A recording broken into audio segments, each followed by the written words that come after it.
How do you write She-Hulk when you have forgotten to write Hulk? In the groundbreaking Avengers, they debuted their new Hulk with Mark Ruffalo, and I loved it. Bruce was awkward, anxious, and careful in order to contain the Hulk who was destructive, bombastic, and yes, angry. As time went on, the MCU made a fatal error with Hulk, right after the brilliance of Thor Ragnarok, which is a better Hulk film than a Thor film, sorry not sorry, and they decided to do this. I'll save my critiques for later, but let's see how Marvel writes this exchange in She-Hulk, and why it is a start for a very difficult road. Hear the waves breaking, feel the breath, no judgment.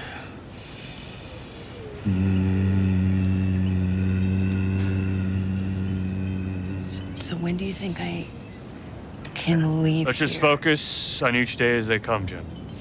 I mean, I legitimately do have a life to get back to. I know I've been pushing you through a lot, but being a superhero is a trial by fire. Bruce! I'm not gonna be a superhero. What else you gonna do as a Hulk? Return to my career that I have spent years building. Use my law degree that I am still paying off a fortune in student loans for. It's not one or the other, Jen. I am trying to show you that we can live between what we want and what is. But we can't pretend like we are two of the few people on Earth that can actually protect her, which is why we have to make sure of your ability to tolerate distress and regulate your emotions, especially your anger. Well, here's the thing, Bruce. I'm great at controlling my anger. I do it all the time.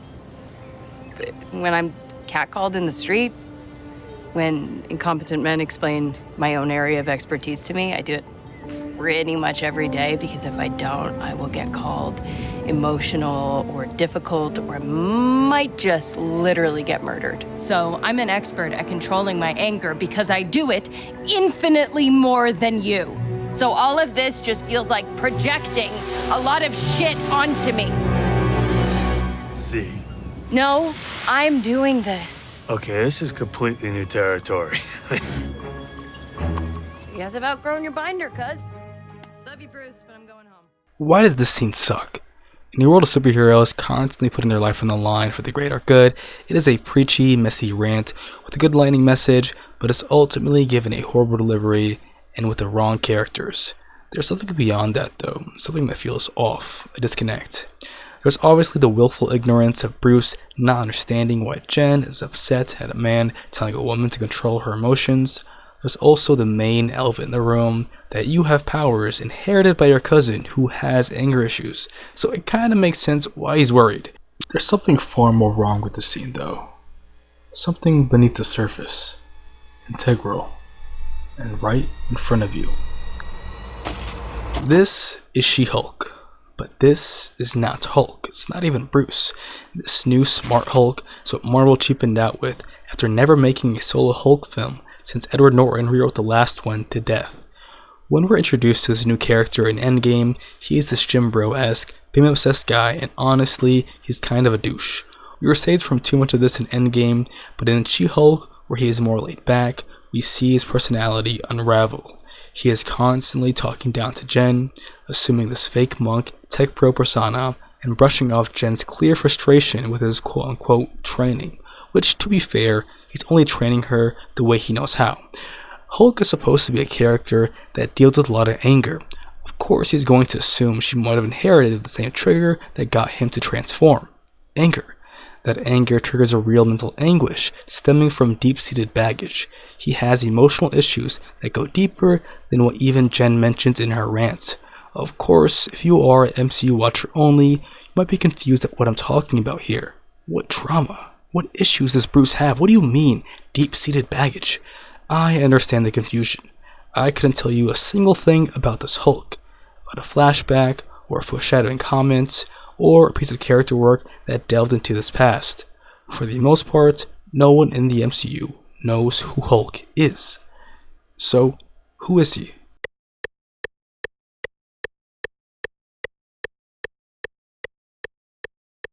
Well, a lot. I'll admit I'm not a huge comic expert. I read pretty much daily, that's only been the past year or so. I've always enjoyed X-Men, Daredevil, and Spider-Man, I'm a casual person. The one character I could never get behind was Hulk. How could he be interesting? He's just a big angry green guy, right? Wrong. It was recommended by a friend to read The Immortal Hulk, a 50-issue series that I wish was 100.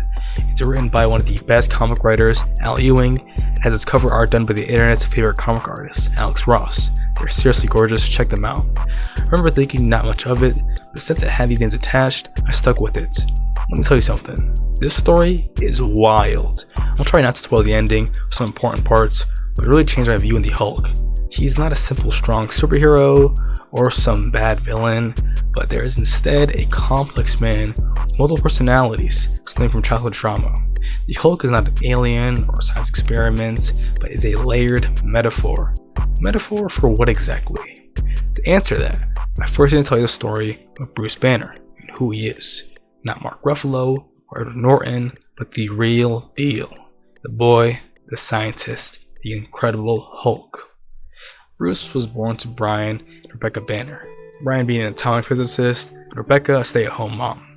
Rebecca giving all her time and attention to their newborn like any mother does, somehow caused insecurity in Brian, who hated Bruce from the moment he was born. He began to complain and whine and make subtle gestures of disapproval when Rebecca coddled her child. However, as Bruce got older, the problems only got worse. Brian would come home from work, sometimes intoxicated, sometimes not, and physically abuse Bruce, Rebecca being the one to have to defend her child. Brian was convinced that somehow Bruce was affected by his atomic work and had radiation damage. He thought of Bruce not being his real son, a mutant, a freak, and worst of all, a demon.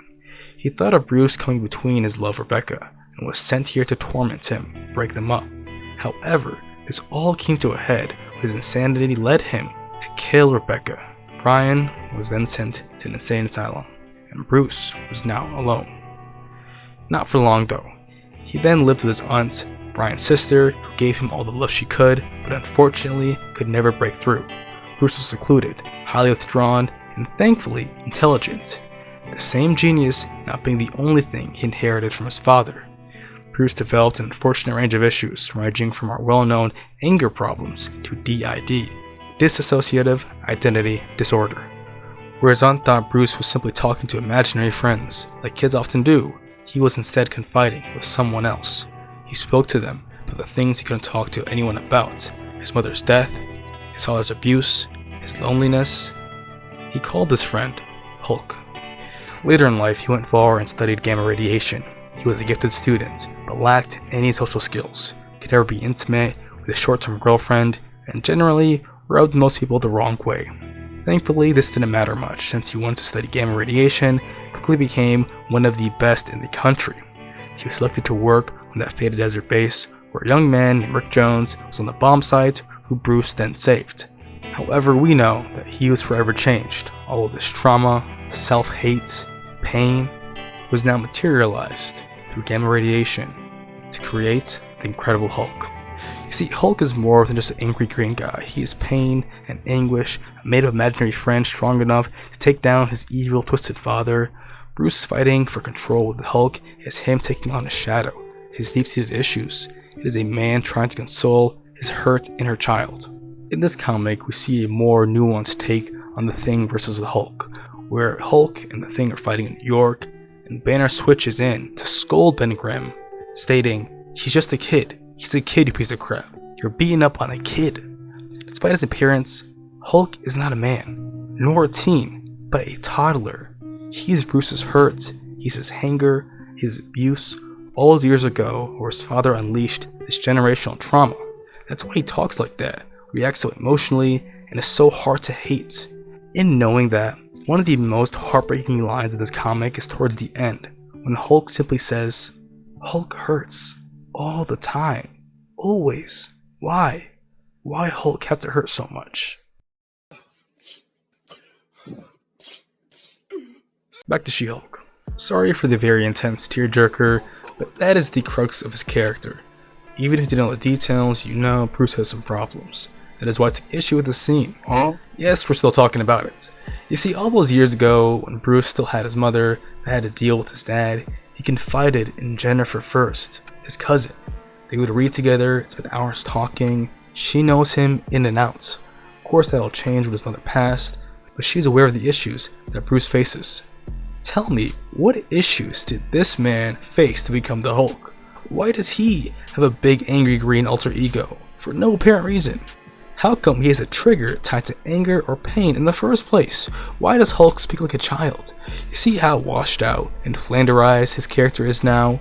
How it's not in character for Jennifer to patronize Bruce's mindfulness techniques? Why this makes no sense the more you think about it? Why ultimately this scene sucks?